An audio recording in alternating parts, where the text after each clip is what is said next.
Hi, my name is Guy Lawrence and thanks for tuning into my podcast today. If you're enjoying these conversations and you want to check out more of this transformational work, be sure to come back to guylawrence.com.au and join me as we go further down the rabbit hole.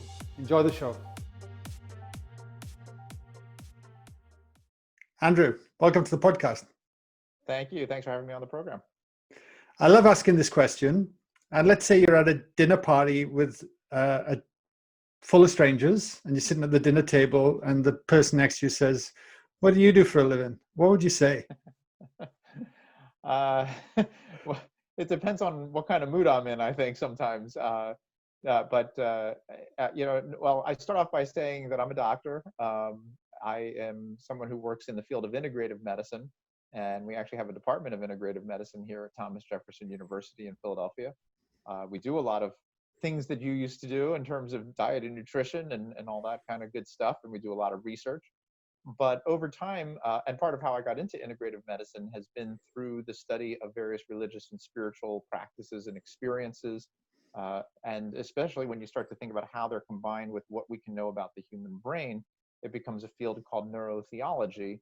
And it is a way of trying to understand what the relationship is between our spiritual selves and our biological selves. And I've been doing this research for the last 30 years, scanning people's brains and learning all I can about the experiences that people have during these intense spiritual moments. And that's what I do, and try to understand them better. And ultimately, it's trying to understand who we are as human beings and how we work, and how we hopefully can use this information in a way that helps us to better understand ourselves, and hopefully is beneficial to everyone who's on the same kind of path, trying to find out who they are. Incredible. And I'd hope to be sitting next to you in that dinner party, hence like a conversation today, because when I found out what you do, I was just so curious about it, especially bringing the neuroscience back to the experiences. The first question that triggered me then is like, what the hell is neurotheology? That's what I would probably first ask. Sure. Well, so neurotheology, the way I define it, is that it is the field of study that seeks to understand the link or the relationship between our brain and our religious and spiritual selves. That can be practices, experiences, beliefs. And for me to make it work as a term, there's a couple of important extra points to make. One is that I think it's very important for people to realize that it is not just science looking at religion, it's not just religion looking at science, but it's the two of them looking at each other. So it's a true two-way street. I feel it needs to be a true two-way street. Sometimes we will do a scientific study doing a brain scan of somebody in meditation or prayer. Right. Sometimes we might explore the theological perspectives on science and things like that. But in the grand scheme, it really has to be, it's not just science looking at religion or the other way around. And then the other aspect, the other thing that I think is important in neurotheology for it to work as a term is that both sides need to be defined very broadly. So the neuro is neuroscience, neuroimaging, but it can also include psychology, it can include anthropology, it can include medicine and biology. So many different facets of what that sort of biological neuro side is.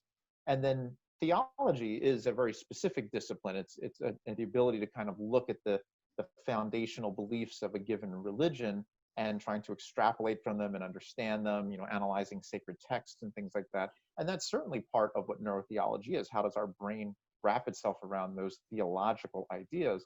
But theology needs to be defined more broadly as well. It needs to include various practices like meditation and prayer, experiences, which can be, a range of experiences, from walking into a church or a synagogue to having full-blown, mystical Kundalini kind of experiences.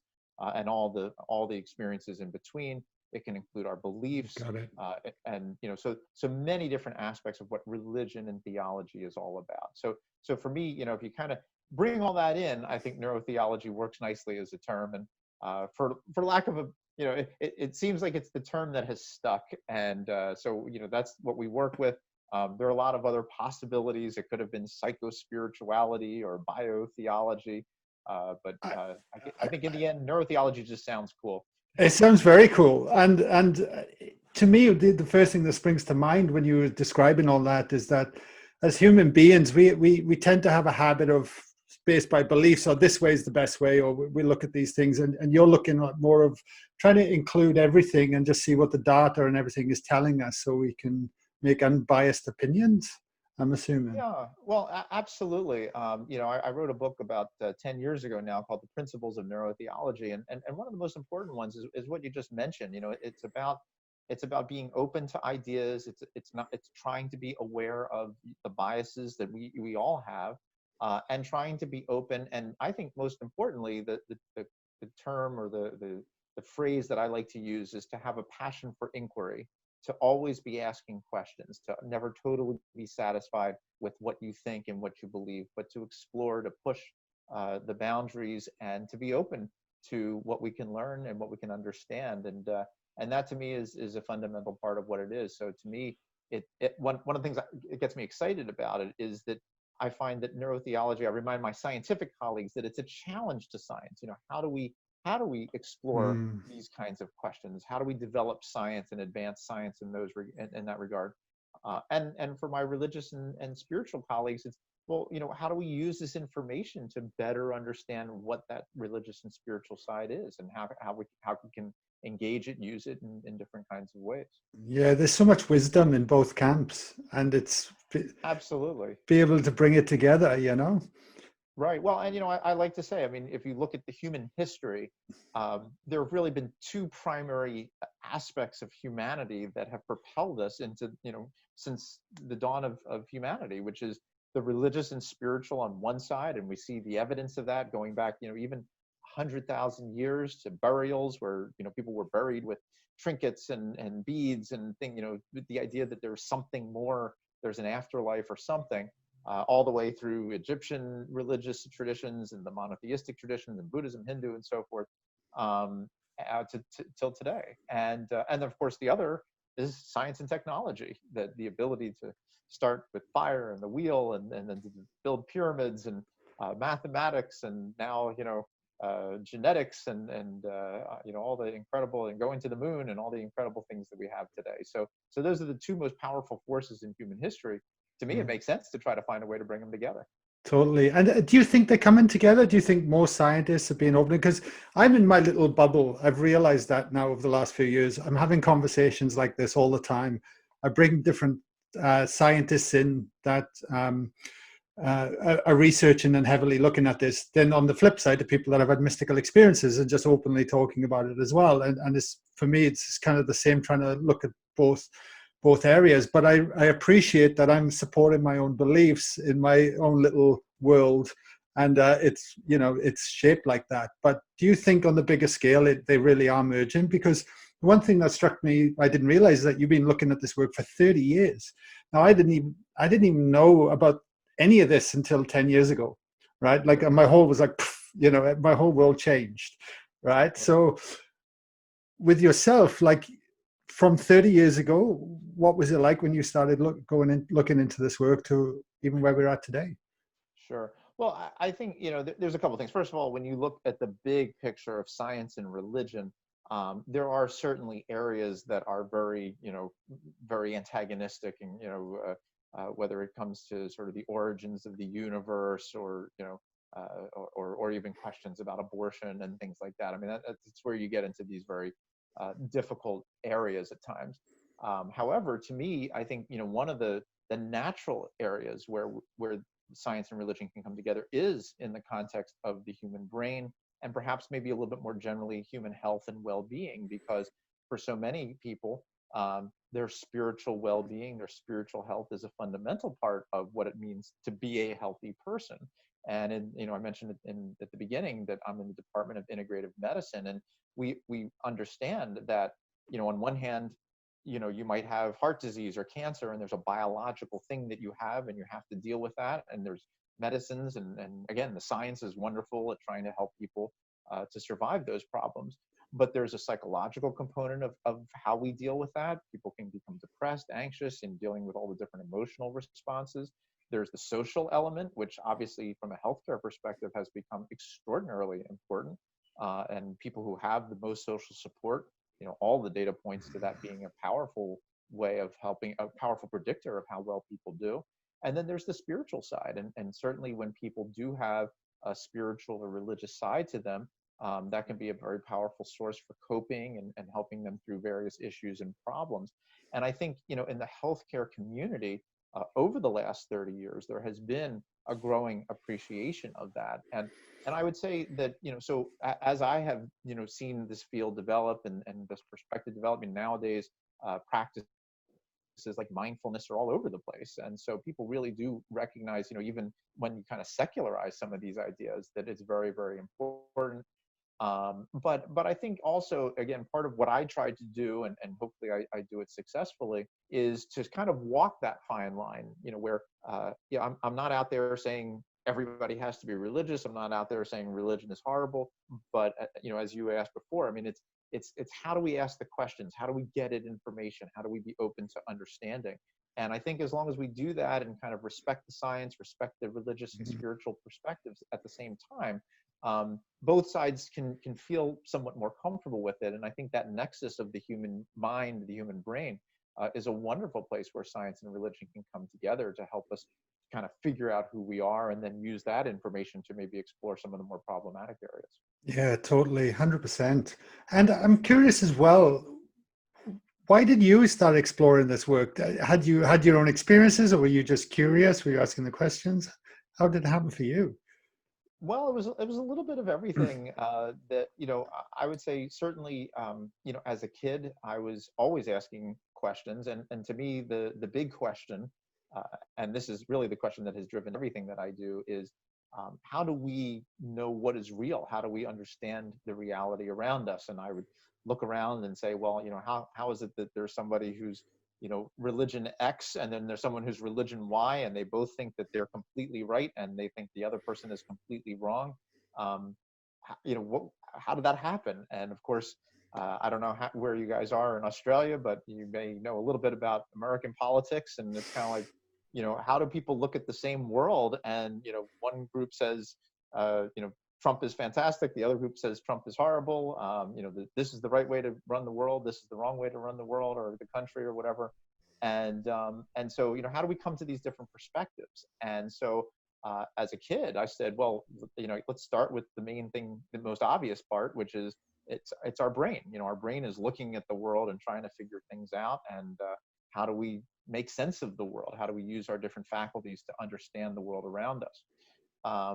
From there, I began I began to realize that as wonderful as science is, there are certain limitations that science has, especially when it comes to things like human consciousness and spiritual perspectives, and even certain philosophical questions. Science is great, with the how questions, but not always so great with the why questions.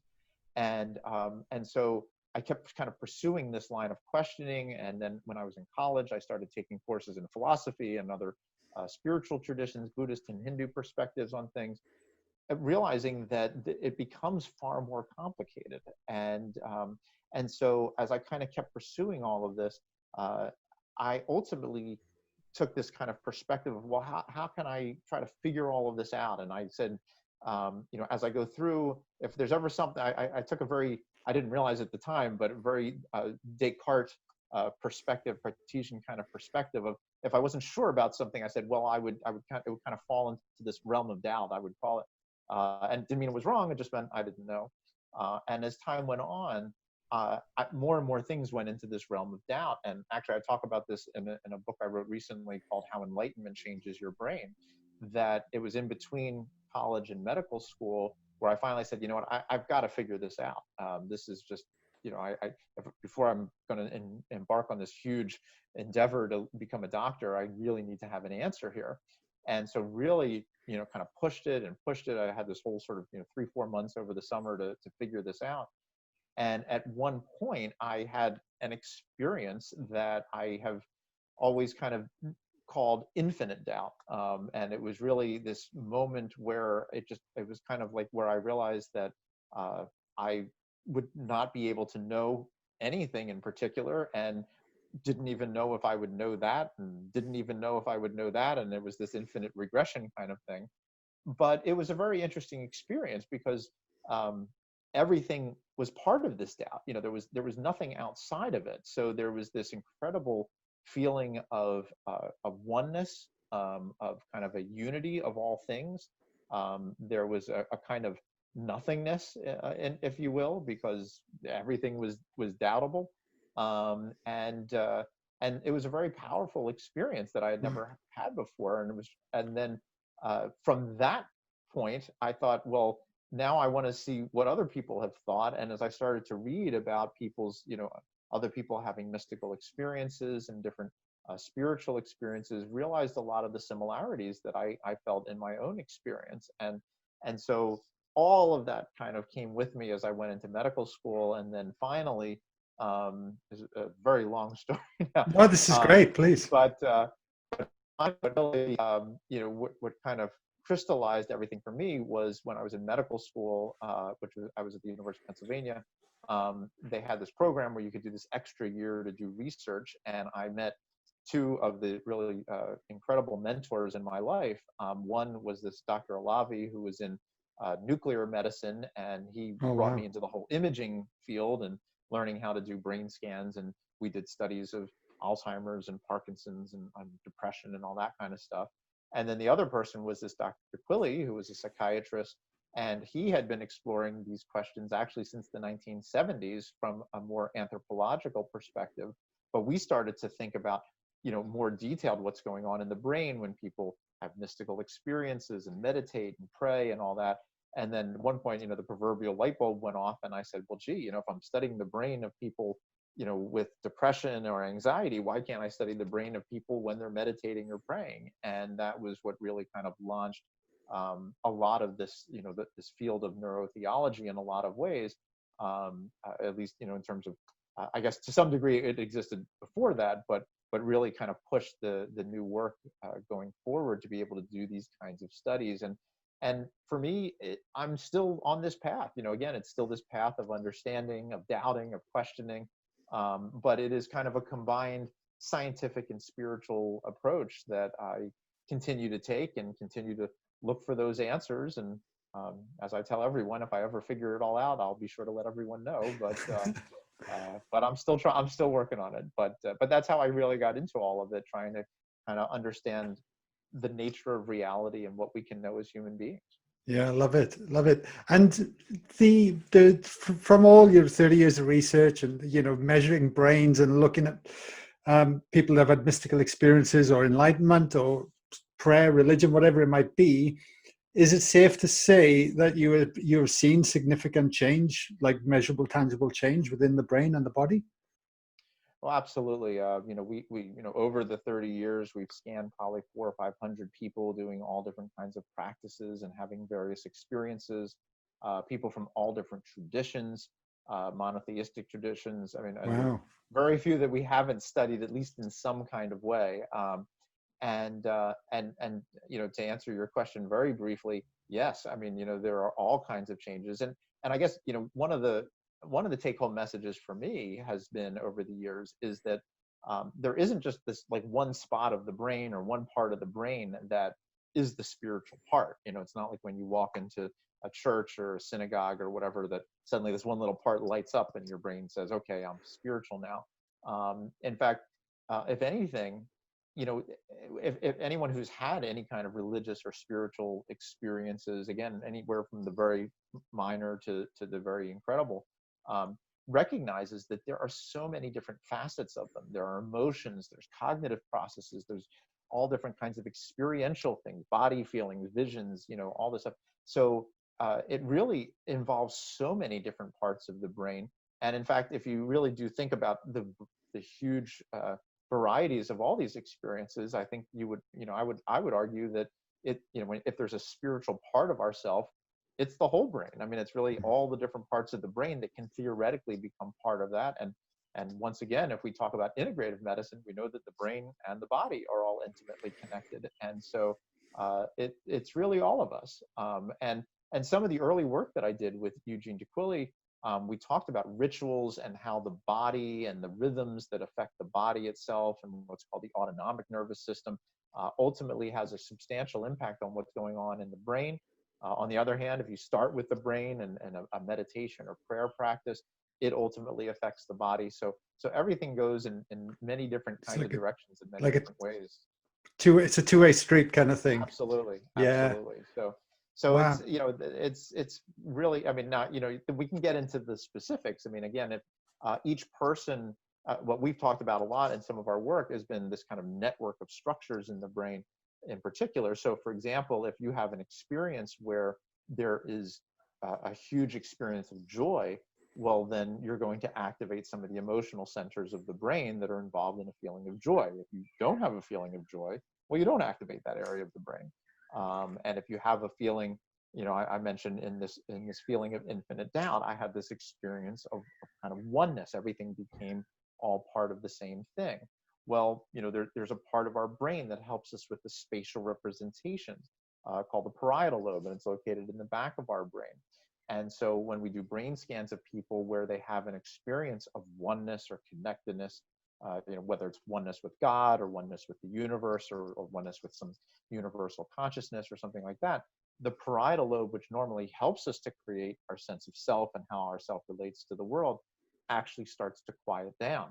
And we see this on the brain scans, that the activity in that area of the brain starts to quiet down.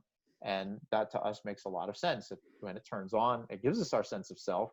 Then as it shuts off, we lose that sense of self and we lose that sense of space and time that is so, you know, prominently described in a lot of these kinds of mystical experiences. Do you think, I'd love to, because I'm no scientist, right? But I often ponder these things and what's going on in the body and try and figure out my own Welsh lingo, you know. But Sure. if somebody has a traumatic experience, like a heightened experience where you triggered off, all of a sudden they can be reliving that experience. They'd be thinking it, feeling it cognitively, and it alters their perception of what's happening in any given moment. On the flip side, if somebody has a mystical experience or like these ecstatic states of joy, do you think it could have the same kind of rewiring effect for the positive to take on into their lives? Absolutely. You know, I mentioned our book, How Enlightenment Changes Your Brain, and a lot of the data that we used in that book was actually from a survey where we asked people about the experiences and the after effect of those experiences. And so, just qualitatively, people described the incredible long-lasting effects of these experiences, and we asked them to rate a variety of things. We asked them about their health and well-being. We asked them about meaning and purpose in life, their sense of spirituality, and you know, about 4 or 5% will say things got worse, but 90 to 95% will tell you that as the result of that experience, there's been improvements in their life. There's improvements in many different facets of their life, and so, you know, that in and of itself is fascinating. Brain scan studies, including a number that we've all already done, have pointed to the fact that the brain of people who have had these experiences, or people who do these kinds of religious or spiritual practices for long periods of time, are fundamentally different than those people who don't do those kinds of practices or do not have those kinds of experiences. And some of the areas that are affected include our emotional areas and a very central area called the thalamus, which basically it takes sensory information into the brain, but it also connects different parts of the brain to each other. And we found alterations in this part of the brain in people who have had these, you know, deep spiritual experiences.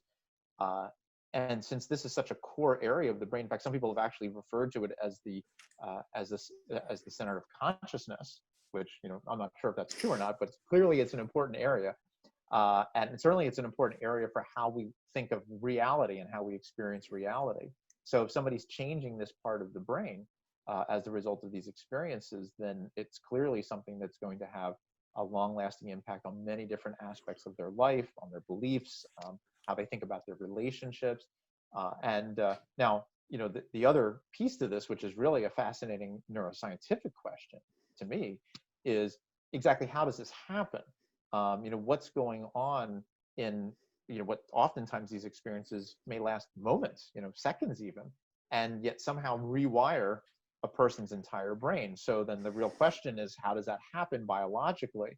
To me, there's two main answers, and we don't really know yet. Wow. One answer is that it literally rewires the brain. You know, you have all these connections, and then suddenly it just shifts all these connections. And I mean, the thing that's pretty fascinating about the brain is that subtle changes can have very dramatic effects. So it's not like you have to turn a part of the brain on 18 times, its normal amount. If you turn it on 10%, that's a huge amount. So if you have thousands of connections and then you change, 10 of them, that may be enough to change a lot about how a person is. I'm making up numbers, but the listeners will get the gist of it. So one possibility is that it literally just rewires the entire brain in that moment. The other possibility is that the other way of being is already in our brain, and that somehow it gets released. To me, the analogy in today's world of all the video games is that there's players or different areas that you can go. You can't get to them right away, but if you get the right score, you unlock them, and then they're there. But they were always there. It's just that now you have access to them. So we don't fully know exactly what's going on, and whether it's a rewiring in those moments, or those ways of being are already in the brain, and now we kind of unlock them in some kind of way, or some combination of those two. But those to me would be the two main things that might be possible. Yeah, incredible. I know we were speaking off air about my experience earlier, and Yeah, tell me a little bit about it. I did have brain scans before and after over a 5-day Oh, okay. period as well, and it was instantaneous. When the energy moved and the Kundalini moved, it was incredible, and I felt her in the brain, I felt her in the body, that energy, and I swear to God, Andrew, it was like the shifts. I'd almost forgotten how I used to think the old way, like some of the negative connotations and the fundamental belief systems, the self-sabotage and things. It was like they had evaporated, and I was able to, I don't know, see the truth of what things were without all my conditioned stuff in the way. And I felt the physiological shift. It was incredible. Well, so in How Enlightenment Changes Your Brain, I mean, we talk about sort of the 5 key elements of these experiences, and you mentioned several of them just right off the bat, which is, one of them is that intensity, the energy, whatever it is, there's some intensity to it, which goes far beyond anything that the person had ever experienced before. And that's part of how they identify it as spiritual, mystical, whatever. The other is a sense of clarity, which is what you were just talking about, that they get it, like they understand the world, they see the world clearly, and whether that has to do with the thalamus that we were just talking about a little while ago, but it changes the way they look at the world. So the sense, the intensity of it, the clarity of it, the sense of unity, the sense of oneness, typically some connection with the world, with God, whatever it is that the person may feel.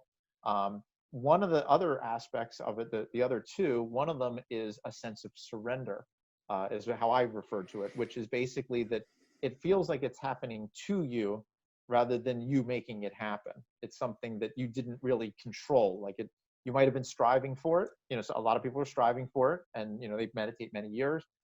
Some people, it just happens out of nowhere. But where, no matter when it happens, there's this kind of, it just happened to me kind of thing. And then the 5th element, which is what we were just talking about a few moments ago, is the transformational piece, that it really does change how you are completely. And it is, from again, a very sort of basic neuroscience perspective, part of what happens going forward is that the more you now focus on these new ways of thinking, the more those are the neural connections that become a part of who you are and how you think.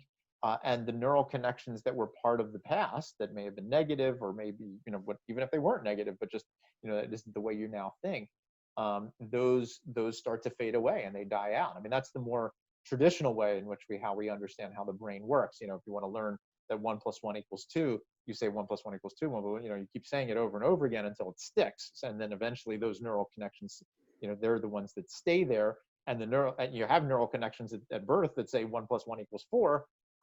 But you quickly learn that neural connection isn't a good one. Maybe you say, you blurt that out in class as in elementary school, and the teacher says, no, that's wrong. And then you're embarrassed. And then that neural connection goes away.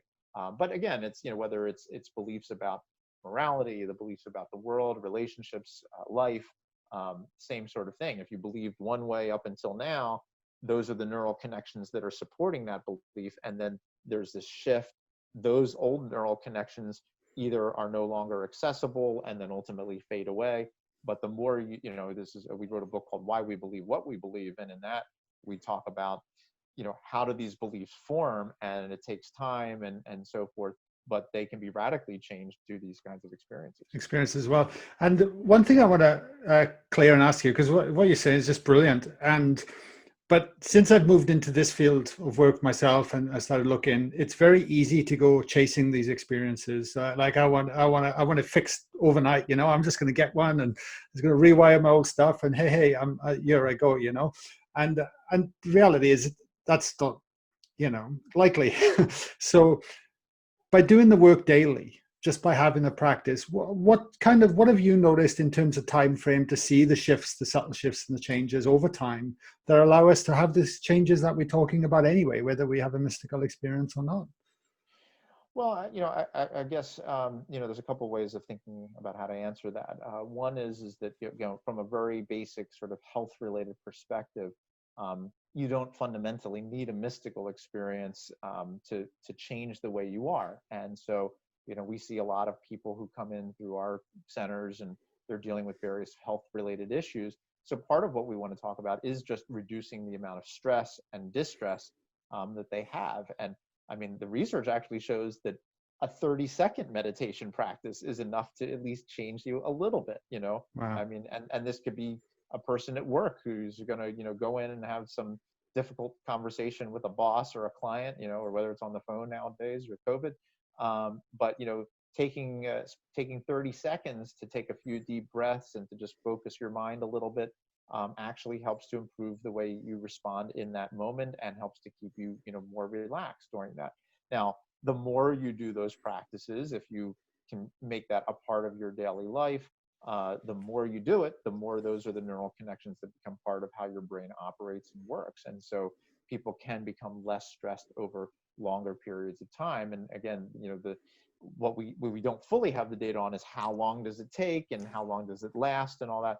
But the data that we have seems to be pretty promising. I mean, people who have done, like, for example, mindfulness programs will show, the data, even the longer term follow-up shows that those effects can last at least a year or more. And especially, if you continue to practice those things. So that's all, very, very important. And as you mentioned, I mean, ultimately, it may be that you have some more intense experience, and people certainly can strive for that. Hopefully they derive benefit from doing a practice like meditation or prayer along the way. But then there can be that added level when you get to those kinds of experiences. And in fact, in How Enlightenment Changes Your Brain, in that book, we talk about some general steps. Again, as you mentioned, I mean, certainly there's no way to guarantee who's going to have this mystical experience and who isn't. But part of it is starting off on the path, setting yourself up to start, say, this is something that I would like to have. I mean, in my own life, this is a question. I wasn't looking for a mystical experience per se, but I was looking for answers to questions. It was a purposeful process. Part of that is preparing yourself, and that's an important thing. People don't always realize, and especially, you had mentioned the Kundalini experience that you had. There are a lot of examples of Kundalini experiences that don't go well, and in part because people aren't prepared. They don't know what's going on. They fight it. Various issues come up. So part of it is trying to be as prepared as possible. Again, it's hard to be prepared for something that you don't know what it is, what it's going to be like, but at least being open to it and saying, no, I'm looking for this kind of an experience. As you mentioned, part of it is finding the right practices and rituals that work for you. And that's a little bit more, individualized. There isn't inherently one absolute right way or wrong way about, in terms of how one goes about doing it. I usually encourage people to, again, explore, ask questions, find a teacher, find somebody who they can ask questions about, see if whatever particular program they're thinking about is consistent with their goals, is consistent with their beliefs. And then ultimately you have to kind of try it a little bit and see how things go. If things really feel very bad, then it may not be the right thing. So, people do have to be aware that sometimes, there's thousands of different meditation practices out there, and Totally. they may or may not be right for you, and so you have to kind of explore different possibilities. Then ultimately there's this sense of kind of letting go and surrendering oneself to the experience. And then ultimately, if one does wind up with having that kind of experience, then the last part is, how does one begin to integrate that into the way in which they think about things? And, how does it change who they are? How do they want to incorporate that into their belief system? And that in and of itself can be very challenging. There's some interesting data out there about, people who have wonderful experiences, but, sometimes, let's say, and I'm just making up one example. I mean, it could be like a Catholic individual who, has this incredible mystical experience, and then they go to their priest or they go to their friends and they get a lot of, they're there, or, that was just crazy or whatever. And sometimes it could really be a challenge for people to integrate an experience into their way that they think. And sometimes they have to break away from the ways that they were thinking, or sometimes they find a way of putting it together. And it just, this is part of what neurotheology is about, trying to understand each person, each individual aspect of the experiences, and both the good and the potential bad. What is it when a Kundalini experience goes bad, and why is that different? Or, can we help people avoid that? And are there certain ways we can think about that might be helpful for people on a very practical level, as well as on a spiritual level? Yeah, totally. Couldn't agree more. How has this work changed your life from studying this over 30 years? Because you must have spoken to some incredible stories and people and what they've come back with. And like you said, you've looked at all these different modalities and been measuring their brains. Like, what's it done to you on a personal level? Well, on one hand, it has been this just wonderful ongoing process for me. I have certainly learned a lot, but in some ways, again, I continue to kind of work on my fundamental question about the nature of reality. I hope that it has kind of continued to push me in a direction that is positive and helps me to get to the answer to that kind of a question. But I think also, in some ways, I think the things that have changed me has been, a couple things. One, I mentioned a little earlier, which is I came to realize that it's really our whole being, which is spiritual. And in that context, thinking about the biology and the spiritual side of ourselves is something that I think is really fundamental to understanding who we are as human beings. And so I think that's one thing. And the other main thing that I guess I've come away with, and I think this is maybe even a take-home message for everyone listening, is that, for me, I think part of what I've come to realize is a very healthy respect and appreciation for everyone's beliefs, for everyone's views on things. And, everyone who is sincere about the way they think and the way they believe, whether it's a religious belief, a political belief, a moral belief, that's all of our brains are basically in the same boat. We are looking, we have a very limited, flawed, finite brain, which is looking out on a virtually infinite universe, and somehow we think we understand what's going on. I mean, it's remarkable that we even can get up in the morning, let alone when people start saying, no, this is the right way to be, this is the right answer, this is this is the way you need to be. And so part of what I try to encourage people is to say, look, a fundamentally important point is that all of us come to our conclusions through our experiences, our genetics, the various people that we've met in our lives, our parents and so forth. And it's not a surprise that we have all come to slightly different conclusions. In fact, I always say, look, if there's 7 billion people in the world, there's 7 billion religions in the world. Not one Jewish person, Catholic person, Muslim person, Hindu, Buddhist, whatever, not one Republican, Democrat, whatever parties there are in Australia, everyone thinks about things a little bit differently. And that's the beauty of who we are as human beings. And hopefully we can kind of learn from that and develop maybe a greater sense of understanding and compassion. And I hope that's part of one of the things that comes out of this field of neurotheology, which is to basically help people to understand that that particular point, that we all have our different ways of looking at the world, and we need to be open and understanding and try to figure out the best ways of putting it all together and moving forward as a species. And hopefully we can instead of this division all the time, yeah. And it's a shame. I mean, hopefully that there are ways of coming to better ways of thinking about it.